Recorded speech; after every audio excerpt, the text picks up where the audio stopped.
எல்லாருக்கும் வணக்கம். 2026 தமிழ்நாடு சட்டமன்ற தேர்தலை முன்னிட்டு யாரும் பேசாததை பேசுவோம் அப்படிங்கிற தலைப்பில் நான் டெய்லி குறைஞ்சது ஒரு வீடியோ பப்ளிஷ் பண்ணிட்டு வந்திருக்கேன் யூடியூப்ல. அந்த வகையில் இன்றைய யூடியூப் பதிவில் என்ன பார்க்க போகிறோம் அப்படிங்கிறதுக்கு முன்னாடி இன்றைக்கு உழைப்பாளர் தினம். உழைப்பாளர்கள் அனைவருக்கும் என்னோட வாழ்த்துக்களை தெரிவிச்சுக்கிறேன். இந்த வீடியோ ஈவினிங் தான் பப்ளிஷ் ஆகும், இருந்தாலும் பரவாயில்லை. ஸோ இன்றைக்கு என்ன பேச போகிறோம்னா, இந்த தேர்தல் அதாவது வாக்குப்பதிவுக்கு பிந்தைய கருத்து கணிப்புகள் அப்படின்னு ஒன்று 29ஆம் தேதி மாலை வெஸ்ட் பெங்காலில் 2வது கட்ட வாக்குப்பதிவு முடிஞ்ச பின்னாடி தமிழ்நாட்டில் வெளியாச்சு. இந்த கருத்து கணிப்புகளை வச்சு பார்த்தா தமிழ்நாட்டில் அடுத்தது ஆட்சி அமைக்க போகிறது திமுக கூட்டணி தான் அப்படிங்கிற மாதிரி அந்த கணிப்புகள் எல்லாமே தகவல் சொன்னாங்க. பட் அதை கவுண்டர் பண்ற விதத்தில், அதாவது இந்த கருத்து கணிப்புகளை வெளியிட்ட பெரும்பாலான நிறுவனங்கள் தமிழ்நாடு செய்தி ஊடகங்கள். இந்த செய்தி ஊடகங்கள் திமுக ஆதரவில் செயல்பட்டு இருக்கு அப்படிங்கிறது நம்ம எல்லாருக்குமே கடந்த 10 ஆண்டுகளுக்கு மேலாக தெரிஞ்ச விஷயம்தான்.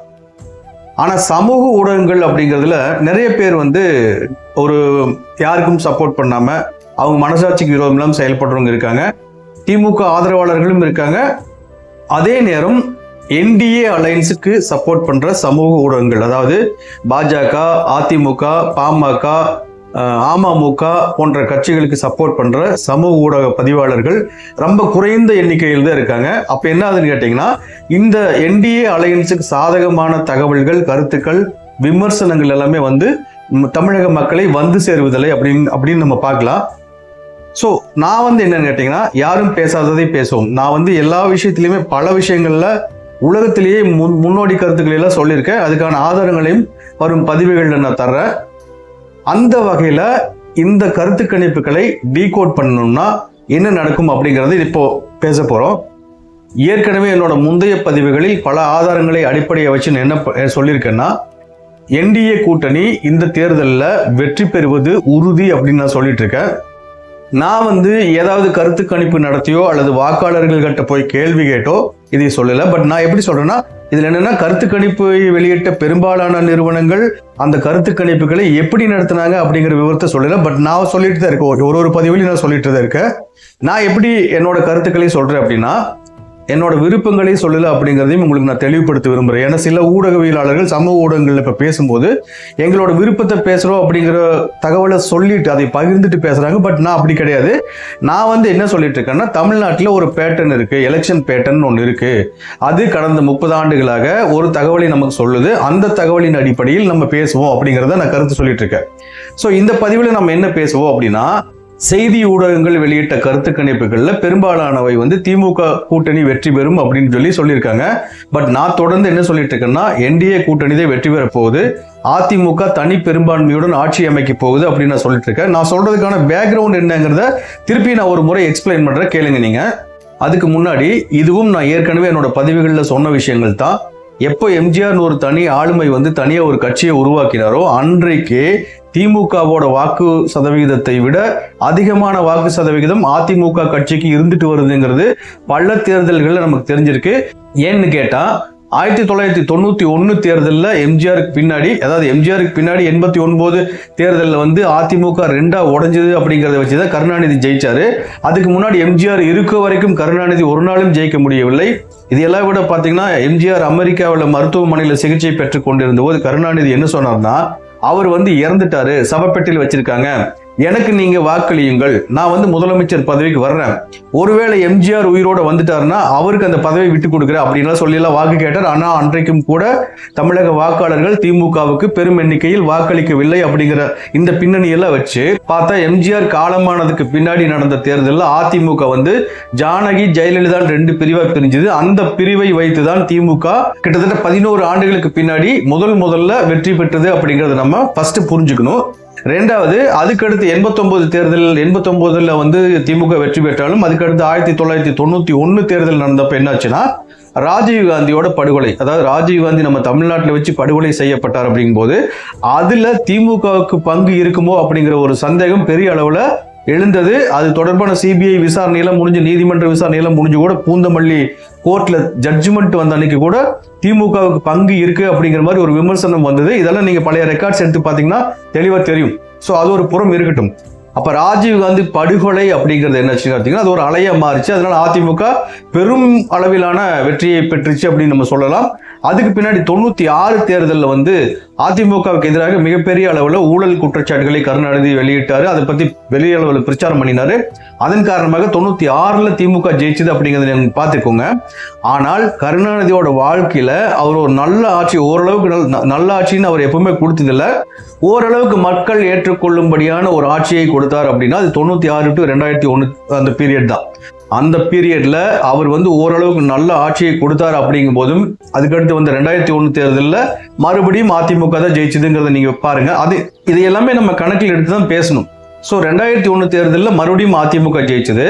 2006 தேர்தலில் மறுபடியுமே திமுக ஜெயிச்சப்போ அந்த பீரியட் 2006 to 2011 பீரியட்ல திமுகவுக்கு எதிராக மிகப்பெரிய அந்த மின்வெட்டு பிரச்சனைங்கிறது தமிழகம் முழுவதும் பெரிய அளவில் பிரச்சனையாச்சு. அது இல்லாம நில அபகரிப்பு அப்படிங்கிறது தமிழ்நாடு முழுவதும் நடந்தது. இது திமுகவுக்கு எதிரான பெரிய அளவிலான பின்னடைவை கொடுத்தது அப்படிங்கிறதும் இதெல்லாம் வந்து டேட்டா ரெக்கார்ட்ஸ்ல இருக்கு, நீங்க தேடி பார்த்தாலே தெரியும் உங்களுக்கு. ஸோ இதையெல்லாம் வச்சு பார்க்கும்போது 2006 to 2011 பீரியடுக்கு பின்னாடி மீண்டும் அதிமுக ஜெயிச்சுது. இதுல இன்னொரு விஷயம் என்னன்னு பாத்தீங்கன்னா கருணாநிதி திமுக தலைவரான பின்னாடி ஒரு நாளும் அந்த கட்சி பேக் டு பேக் வின் பண்ணினது கிடையாது. கூட்டணி இல்லாமையும் அந்த கட்சி ஜெயிச்சதில்லை. இந்த தகவல்கள் எல்லாம் பேக்ரவுண்ட்ல வச்சுதான் 2026 தமிழ்நாடு சட்டமன்ற தேர்தல் முடிவுகள் எப்படி இருக்கும் அப்படிங்கறது நம்ம பார்க்க போறோம். ஸோ இதெல்லாம் நீங்க மனசுல வச்சுக்கோங்க. அப்ப 2011 அதிமுக ஜெயிச்ச பின்னாடி 2016 தேர்தல் இது வந்து ரொம்ப முக்கியமான ஒரு தேர்தல். இந்த தேர்தல் என்ன நடந்ததுங்கிறத உங்களுக்கு சிம்பிளா எக்ஸ்பிளைன் பண்ற கேளுங்க. 2016 அதாவது ஏற்கனவே வந்து ஏடிஎம்கே ரூலிங் பார்ட்டியா இருக்கு. திமுக வந்து பேக் டு பேக் ஜெயிச்சதே கிடையாது. ஏடிஎம்கே எம்ஜிஆர் இருந்த வரைக்கும் பேக் டு பேக் ஜெயிச்சுட்டே இருந்தாரு. ஜெயலலிதா தலைமையில் அதிமுக ஆட்சி 2011 to 16 இருந்தப்ப 2011 என்ன நடந்தது பாத்தீங்கன்னா விஜயகாந்த் வந்து ஏடிஎம்கே கூட்டணி ஜாயின் பண்ணாரு. இதை அடுத்து 2011 தேர்தலில் எதிர்கட்சி அந்தஸ்தை கூட திமுக எழுந்துருச்சுன்னு சொல்லலாம். இதுல இன்னொரு தகவல் என்னன்னு பாத்தீங்கன்னா 2001 to 2006 அதிமுக இருந்ததுக்கு பின்னாடி திமுக ஜெயிச்சப்ப ஒரு அப்சல்யூட் மெஜாரிட்டி, அதாவது அறுதி பெரும்பான்மை அந்த கட்சிக்கு கிடைக்கல. அந்த பாயிண்டையும் நம்ம வச்சுக்கணும். அதாவது 2006 தேர்தலில் ஆட்சி மாற்றம் வந்துச்சு, ஆனா திமுகவுக்கு பெரும்பான்மை கிடைக்கல. இதை நீங்க நல்லா ஞாபகம் வச்சுக்கோங்க. அப்ப 2011 மறுபடியும் அதிமுக ஆட்சி வந்த பிறகு 2011 விஜயகாந்த் வந்து ஏடிஎம்கே கூட கூட்டணியில் இருந்தாரு. அவர் எதிர்கட்சி தலைவர் ஆனாரு. திமுக எதிர்கட்சி அந்தஸ்தை கூட எழுந்துருச்சு. அதுக்கடுத்து 2016 வந்த தேர்தலில் பார்த்தீங்கன்னா விஜயகாந்த் தலைமையில மக்கள் நல கூட்டணின்னு ஒன்று உருவாச்சு. அந்த மக்கள் நல கூட்டணி அதிமுகவோட வாக்குகளைத்தான் பெருமளவில் எடுத்துட்டு போகும் அப்படிங்கிறது இதே சொம்பு ஊடகங்கள் 2016 சொன்னாங்க. 2016 வந்து தமிழ்நாடு செய்தி ஊடகங்கள் என்ன சொன்னாங்கன்னா திமுக தான் அடுத்தது வந்து ஆட்சி அமைக்க போகுது அப்படின்னாங்க. இதுல வந்து நான் ஒரு தொலைக்காட்சி நிறுவனத்தில் பணியாற்றிட்டு இருந்தேன். அதை பத்தி இதுக்கு முன்னாடி பதிவிலேயே சொல்லியிருக்கேன். அது அப்போ வந்து அந்த தொலைக்காட்சி நிறுவனமும் ஒரு பிரபல நாளிதழும் நடத்திய தேர்தல் கருத்து கணிப்பில் கூட திமுக தான் வெற்றி பெறும் அப்படின்னு சொல்லி அது வந்து ஆக்சுவலா இயல்பான தேர்தல் கருத்து கணிப்புகள் கிடையாது.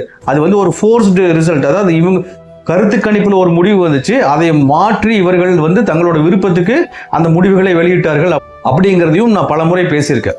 ஸோ அதிமுகன்னு ஒரு கட்சி உருவான பின்னாடி ஏதோ ஒரு வகையில் கிடைக்கிற வாய்ப்பை வச்சுதான் திமுக இதுவரைக்கும் ஜெயிச்சுட்டே இருக்குது. அந்த சூழ்நிலையில 2016 இளைஞர்கள் பெருமளவில் திமுகவுக்கு சப்போர்ட் பண்றாங்க அப்படின்னு எல்லாருமே பேசப்பட்ட காலத்தில் கூட மறுபடியும் மக்கள் நல கூட்டணி இருந்தும் மறுபடியும் அதிமுக ஆட்சிக்கு வந்ததுங்கிறது மிகப்பெரிய சாதனையாக பார்க்கப்படுகிறது. அப்ப என்னாச்சுன்னு பாத்தீங்கன்னா நான் இதுக்கு முன்னாடி பதிவில் வந்து 0.95% சொல்லி அது வந்து தவறான தகவல். 1.03% வாக்கு வித்தியாசத்துல அதிமுக ஜெயிச்சு ஆட்சிக்கு வந்தது. 138 தொகுதிகள் அதிமுக வென்றிருந்ததுன்னு நான் நினைக்கிறேன். திமுக வந்து வெறும் 97, அதாவது 100க்கும் கம்மியான ஒரு தொகுதியில் தான் அவங்க ஜெயிச்சிருந்தாங்க. ஸோ வெறும் 1.03% வாக்குகளை கூடுதலாக பெற்று 138 தொகுதிகளில் வெற்றி பெற்று 2016 இரண்டாவது முறை அதிமுக ஆட்சிக்கு வந்தது அப்படிங்கிறது ரொம்ப ரொம்ப ரொம்ப ரொம்ப ஒரு முக்கியமான பாயிண்ட். அந்த பாயிண்டை நீங்க வச்சுக்கோங்க. அப்ப 2016 இரண்டாவது முறை பேக் டு பேக் திமுகனால ஒரு காலமும் செய்ய முடியாததை அதிமுக பேக் டு பேக் ஆட்சிக்கு வந்திருக்குது. அப்பவுமே 1.03% வாக்கு வித்தியாசத்தில் 138 தொகுதிகளில் வெற்றி பெற்று ஆட்சிக்கு வந்தது அப்படிங்கிற விஷயத்தை நம்ம இந்த அனாலிசிஸ்ல நம்ம இன்க்ளூட் பண்ணிக்கணும். அப்படி 2016 அதிமுக பேக் டு பேக் ஆட்சி அமைத்த பிறகு 2021 தேர்தல் வருது. 2021 தேர்தலில் திமுக என்ன பண்ணிருக்கணும்னா குறைஞ்சது 10% வாக்கு வித்தியாசத்துல பெரும் எண்ணிக்கையில் வெற்றி பெற்று கிட்டத்தட்ட இப்ப இந்த தேர்தலுக்கு முன்னாடி முதலமைச்சர் மு க ஸ்டாலின் 200 சீட்டு ஜெயிப்போம்னு சொல்லிட்டு இருந்தாரு பாத்தீங்களா, அது மாதிரி 2021 அவங்க ஜெயிச்சிருக்கணும். ஏன்னா 10 வருஷம் ஆட்சி, 10 வருஷம் ஆன்டி இன்கம்பன்சி, இதையெல்லாம் தாண்டி சித்தாந்தம் கொள்கையெல்லாம் பேசிட்டு இருக்காங்க. இளைஞர்களோட ஆதரவு அதிகமா இருக்குன்னு பேசுறாங்க. இத்தனையும் வச்சு பார்க்கும்போது குறைஞ்சது 10% வாக்கு வித்தியாசத்துல 200க்கும் மேற்பட்ட தொகுதிகளில் ஜெயிச்சு ஆட்சி அமைச்சிருந்தால் அது திமுகவோட வெற்றி நம்ம சொல்லலாம். ஆனால் அப்பவும் பாத்தீங்கன்னா அதிமுக கூட்டணி 70க்கும் மேற்பட்ட 75 சீட்டு நினைக்கிறேன், 75 தொகுதிகளில் அதிமுக கூட்டணி வெற்றி பெற்றது அப்படிங்கிற விஷயத்தையும் நம்ம இதுல சேர்த்துக்கணும். அப்ப கூட ஜெயலலிதா அப்படிங்கிற ஒரு மிகப்பெரிய ஆளுமை இல்ல. ஜெயலலிதா மறைவுக்கு பின்னாடி 2021 வரைக்கும் முதலமைச்சராக அந்த எடப்பாடி பழனிசாமிக்கு எதிராக மிகப்பெரிய அளவிலான ஒரு பிம்பத்தை திமுக கட்டி அமைத்தது அப்படிங்கறதையும் நம்ம இங்க எடுத்துக்கணும். அப்ப என்ன சொன்னாங்கன்னா, இந்த 8 வழிச்சாலை பிரச்சனை ஒண்ணு, தூத்துக்குடி துப்பாக்கி சூடு, சாத்தான்குளம்ல அந்த தந்தை மகன் போலீஸ் ஸ்டேஷனில் அடித்து கொல்லப்பட்ட விஷயங்கள், எலெக்ஷனுக்கு 2-3 நாளைக்கு முன்னாடி சென்னையில ஒரு லேடி ஸ்கூட்டர்ல போயிட்டு இருக்கும்போது ஒரு பேனர் விழுந்து அவங்க இறந்துட்டாங்க. ஸோ இந்த சம்பவங்கள் எல்லாம் பெரிய அளவில் மாநிலம் முழுவதும் பேசி அதிமுகவுக்கு எதிராக மிகப்பெரிய ஒரு பிம்பத்தை கட்டியமைச்சு வச்சிருந்த நேரத்தில் கூட அதிமுக கூட்டணி 75 சீட் ஜெயிச்சது அப்படிங்கறத இந்த தகவலையும் நம்ம இப்போ கன்சிடர் பண்ணணும். இது எல்லாம் தாண்டி 2021 விஜய் ரசிகர்களும் திமுகவுக்கு தான் வாக்களிச்சிருக்காங்க. ஸோ இத்தனை விஷயங்களை வச்சுட்டு இந்த ஆன்டி இன்கம்பன்சி, அதிமுகவுக்கு எதிரான பெரிய அளவிலான பிரச்சாரங்கள் இவ்வளவையும் வச்சுட்டு அதிமுக கூட்டணி 75 சீட்டுகள் வெற்றி பெற்றது அப்படின்னா திமுகவோட வாக்கு சதவிகிதத்தை ஓரளவு நம்ம புரிஞ்சுக்க முடியும். அந்த வகையில பார்த்தா இந்த தேர்தல் 2026 தமிழ்நாடு சட்டமன்ற தேர்தலில் விஜய் ரசிகர்கள் திமுகவுக்கு வாக்களிக்க போறதில்லை. அது இல்லாம விஜய் புதுசா கட்சி ஆரம்பிச்சதுனால திமுகவோட நலத்திட்டங்களில் பயனடைந்த கல்லூரி மாணவர்கள், மாணவிகள், இளம் பெண்கள், இல்லத்தரசிகள் இவங்க எல்லாமே விஜய்க்கு வாக்களித்திருக்காங்க அப்படின்னு நம்ம வச்சுட்டோம்னா அடுத்து மைனாரிட்டிஸோட ஓட்டுகளும் விஜய்க்கு போயிருக்கு அப்படின்னு நம்ம வச்சுக்குவோம். இப்ப நான் ஒரு கணக்கு சொல்றேன் கேளுங்க. என்னை பொறுத்தளவுல இத்தனை ஆண்டுகளாக சீமான் 8% வாக்குகளை வாங்கிட்டு இருந்தாரு. நிச்சயமாக 100% இந்த தேர்தலில் அவருக்கு அந்த அளவுக்கு வாக்குகள் கிடைக்காது. இதை நீங்க நோட் பண்ணி வச்சுக்கோங்க. ஏன்னு கேட்டீங்கன்னா விஜய் சீமானோட வாக்குகளையும் பிரித்திருக்கிறார். இப்ப கருத்து கணிப்புகள் எல்லாமே விஜய் வெற்றி பெறுவார்னு சொல்லல. ஒரு கருத்து கணிப்பு விஜய் தான் ஆட்சி அமைக்க போறார் அப்படின்னு சொல்றாங்க. இங்க என்னோட கருத்தா நான் என்ன சொல்றேன்னா, விஜய் ஒரு 15% வாக்குகளை பெறுவார் அப்படின்னு நான் நம்புறேன். அது ஒரு புறம் இருக்க, ஒருவேளை விஜய் 30% வாக்குகளை வாங்கிட்டார் அப்படின்னு வச்சுக்கோ. நான் இப்ப சொல்ற நம்பர்ஸ் எல்லாம் அக்யூரேட்டா எடுத்துக்காதீங்க, சும்மா ஒரு 19 சொல்றேன் நான். ஒருவேளை விஜய் 30% வாக்குகளை பெற்றாலும் கூட மீதி இருக்கிற 70%த்துல 40% வாக்குகளை என்டிஏ கூட்டணி, அதாவது பாஜக, அதிமுக, பாமக, அமமுக இந்த கட்சிகள் சேர்ந்த கூட்டணி நிச்சயமாக 40% வாக்குகளை கைப்பற்றும். மீதி இருக்கிற 70% வாக்குகள்ல சீமானுக்கு ஒரு 5% கிடைக்கலாம், அல்லது அதுக்கும் கம்மியா தான் இருக்கு, அதுக்கு மேல போறதுக்கு வாய்ப்பு கிடையாது. அவருக்கு ஒரு 5% விட்டுட்டோம்னா மீதி 65% இருக்கும். இந்த 65%ல 35% என்டிஏ கூட்டணிக்கும் 30% திமுக கூட்டணிக்கும் தான் கிடைக்கும் அப்படிங்கிறது என்னோட கருத்தா இருக்கு. நான் இந்த கருத்தை எப்படி எட்டினேன் அப்படின்னா அதுக்கு தான் நான் இவ்வளவு நேரம் பேசிட்டு இருந்த தகவல்கள் எல்லாம் அனலைஸ் பண்ணி பாருங்க. இந்த 35%, 30% நான் சொல்றது 19 சொல்றேன். ஏன்னா 2016 வெறும் 1.03% வாக்குகளை அதிகமாக வச்சுட்டு 138 சீட்ல ஜெயிச்சு அதிமுக ஆட்சியை கைப்பற்றுச்சு. அதாவது அதிமுகவுக்கு 2016 தேர்தலில் 67 தொகுதி லாஸ். அந்த 67 தொகுதிகளும் திமுகவுக்கு போயிருந்தால் கூட ஒட்டுமொத்தமா கூட்டி கழிச்சு பார்த்தா 98 தொகுதிகளில் தான் அவங்க வெற்றி பெற்றிருந்தாங்க. ஆனா அதிமுக 138 தொகுதியில வெற்றி பெற்று ஆட்சியை கைப்பற்றியது. இதுக்கு அதிமுக சப்போர்ட் பண்ண வாக்கு சதவிகிதம் என்ன? வெறும் 1.03%. இந்த கால்குலேஷன்ல ஏற்கனவே இருக்கிற பேட்டர்ன் வச்சு பார்க்கும்போது இந்த 5 ஆண்டுகள்ல, அதாவது 2021 to 26 5 ஆண்டுகள்ல திமுகவுக்கு எதிரான ஆன்டி இன்கம்பன்சி ரொம்ப ரொம்ப ரொம்ப ரொம்ப அதிகம். அதை தாண்டி தேர்தலுக்கு முன்னாடி நாள் வரைக்குமே திமுகவுக்கு எதிரான ஒரு ட்ரெண்ட் இருந்துட்டே இருந்துச்சு. இதையும் நீங்க வாக்குப்பதிவு நாளுக்கு முன்னாடி வரைக்கும் யூடியூப்ல வீடியோஸ் இதெல்லாம் எடுத்து பார்த்து அனலைஸ் பண்ணி பாருங்க. ஏன்னா செய்தி சேனல்கள் நம்பகத்தன்மை அற்றவை. தமிழ்நாட்டில் இருக்கிற செய்தி சேனல்களை நம்ப முடியாது. யூடியூப்ல வர வீடியோஸ் அதையெல்லாம் வச்சு எடுத்து பாருங்க. வாக்குப்பதிவுக்கு முந்தைய நாள் வரைக்கும் திமுகவுக்கு எதிரான ஒரு நிலை களத்தில் இருந்தது அப்படிங்கிறது புரியும். அது இல்லாம 2021 திமுகவுக்கு கிடைச்ச விஜயோட வாக்குகளும் கிடைக்க போறதில்ல. இத்தனை தகவல்களையும் வச்சு அனலைஸ் பண்ணி தான் நான் இதை சொல்ல போறேன். நிச்சயமாக 2026 தமிழ்நாடு சட்டமன்ற தேர்தல் முடிவுகள் மே 4ஆம் தேதி இந்த 2 நாள்ல வெளிவர போகுது. என்டிஏ கூட்டணி மாபெரும் வெற்றியை பெறும், அதிமுக கட்சி தனி பெரும்பான்மையுடன் ஆட்சி அமைக்கும். விஜய் சீமானோட நிலை என்னன்னு பாத்தீங்கன்னா வந்து 2 பேருக்குமே வீழ்ச்சி தான். ஏன்னு கேட்டீங்கன்னா விஜய் வந்து முதலமைச்சர் கனவுல தான் இன்னும் இருக்காரு. அவர் ஜெயிச்சு முதலமைச்சர் ஆயிட்டுதாவே நினைச்சிட்டு இருக்காரு. அவரோட கட்சியிலிருந்து வேட்பாளர்கள் கூட ஒரு உத்தரவு போயிருக்கமா, யாரெல்லாம் ஜெயிக்கிறாங்களோ அவங்கள உடனே கிளம்பி எந்த விதமான காலதாமம் இல்லாம உடனே பனையூருக்கு வரணும்னு சொல்லி ஆர்டர் போட்டிருக்காருன்னு சொல்றாங்க. பட் இதெல்லாம் எவ்வளவு தூரம் உண்மைன்னு தெரியாது. ஸோ அவர் வந்து என்ன நினைச்சிட்டு இருக்காரு, நிச்சயமாக ஆட்சியை கைப்பற்றும் அப்படின்னு நினைச்சிட்டு இருக்காரு. அதுக்கு வந்து வாய்ப்பே கிடையாது. ஆட்சியை அவர் கைப்பற்ற முடியாது. ஒரு 10 சீட்டுக்குள்ள அவர் ஜெயிக்கிறதுக்கு வேண்டிய சான்சஸ் இருக்கு, அதாவது இன்க்ளூடிங் அவரோட வெற்றியும் சேர்த்து. தாவேக்காவுக்கு இப்படியான ஒரு தோல்வி வந்துச்சுன்னா, அதாவது வெறும் 10 சீட் அல்லது 15 சீட் ஜெயிக்கிறாங்க அப்படிங்கிற மாதிரி வந்துச்சுன்னா அது மிகப்பெரிய ஒரு தோல்வியா தான் இருக்கும். அந்த தோல்வியை விஜயால் எதிர்கொள்ள முடியாது. அப்படிங்கிறத விட விஜய் வந்து அதுக்கு பின்னாடி தொடர்ந்து பாலிடிக்ஸ் பண்ண முடியாது. அவர் முதலமைச்சராக இருந்தா டெய்லி பாலிடிக்ஸ் பண்ணிட்டு இருப்பாரு. அவரோட கட்சி தோத்துடுச்சுன்னா அவரோட பாலிடிக்ஸ் வந்து அதோட ஸ்டாப் ஆயிரும். பனையூர்லயே முடங்கிடுவாரு, இல்லைன்னா சினிமாவில் நடிக்கிறதுக்கு போவாரு. ஆனால் சீமானோட நிலை என்னவாகும் பாத்தீங்கன்னா, அவருக்கு வாக்கு சதவிகிதம் கண்டிப்பாக குறைஞ்சிருக்கும். அது வந்து அவருக்கு நிம்மதியை இழக்க வைக்கும். பெரிய அளவில் அவருக்கு எரிச்சலும் கோபமும் வரும். ஒரு 6 மாசத்துக்களை கத்துவார், செம்ம கத்திட்டு தான் இருப்பார்.